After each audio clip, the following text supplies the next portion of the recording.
আসসালামু আলাইকুম প্রিয় দর্শক, কেমন আছেন? আশা করি আপনারা সবাই ভালো আছেন। আজকে আপনাদেরকে জানাবো সেন্ট মার্টিন থেকে কবে জাহাজ চলাচল শুরু হবে। শীতকাল হলো সেন্ট মার্টিন ভ্রমণের আদর্শ সময়। সাধারণত অক্টোবর থেকে মার্চ, এই 6 মাস সেন্ট মার্টিন দ্বীপে পর্যটকবাহী জাহাজ চলাচল করে থাকে। এই বছর কবে থেকে জাহাজ চলাচল করবে এটা নিয়ে আপনাদের মনে ব্যাপক আগ্রহ রয়েছে। প্রথমে আপনাদেরকে জানিয়ে রাখি, সেন্ট মার্টিন দ্বীপ বেশ কিছু উপায়ে যাওয়া যায়, যেমন পর্যটকবাহী জাহাজ, স্পিড বোট, ট্রলার ইত্যাদি। ইঞ্জিন চালিত ট্রলারগুলো সারা বছরই চলাচল করে থাকে, তবে ইঞ্জিন চালিত ট্রলারে অনুমতি ছাড়া পর্যটকদের ভ্রমণ করা নিষেধ। স্পিড বোটের ক্ষেত্রেও একই নিয়ম প্রযোজ্য। এই বাহনগুলো সেন্ট মার্টিন দ্বীপের স্থানীয় মানুষদের চলাচলের জন্য ব্যবহার করা হয়।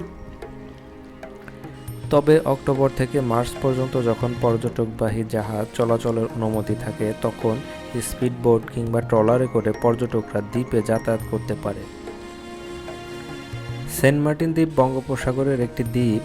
এটি মূল ভূখণ্ড হতে বেশ খানিকটা দূরে হওয়ায় প্রায় 30 কিলোমিটার জলপথ পাড়ি দিয়ে দ্বীপে পৌঁছাতে হয়। শীতকাল ছাড়া বঙ্গোপসাগর বেশ উত্তাল থাকায় পর্যটকদের দ্বীপে যাতায়াত নিষেধ। শীতকালে সাগর শান্ত থাকায় তখন পর্যটকবাহী জাহাজ চলাচলের অনুমতি প্রদান করে থাকে কর্তৃপক্ষ।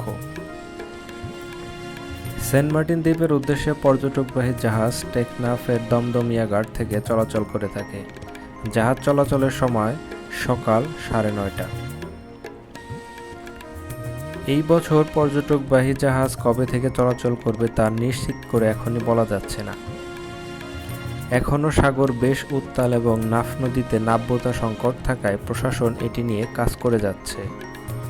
খুব শীঘ্রই নাফ নদীতে ড্রেজিং করার কথা রয়েছে।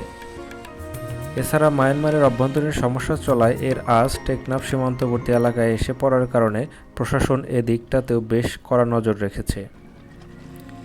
তবে সবকিছু ঠিক থাকলে অক্টোবরের শেষ কিংবা নভেম্বরের প্রথম সপ্তাহে পর্যটকবাহী জাহাজ চলাচল করতে পারে। আপনারা যারা সেন্ট মার্টিন দ্বীপ ভ্রমণে আগ্রহী তারা প্রস্তুত থাকতে পারেন। অক্টোবরের শেষ সপ্তাহ কিংবা নভেম্বরের প্রথম সপ্তাহে পর্যটকবাহী জাহাজ চলাচল করবে বলে আশা করা যায়। তো আজকে আপনাদেরকে এতটুকুই জানানোর ছিল।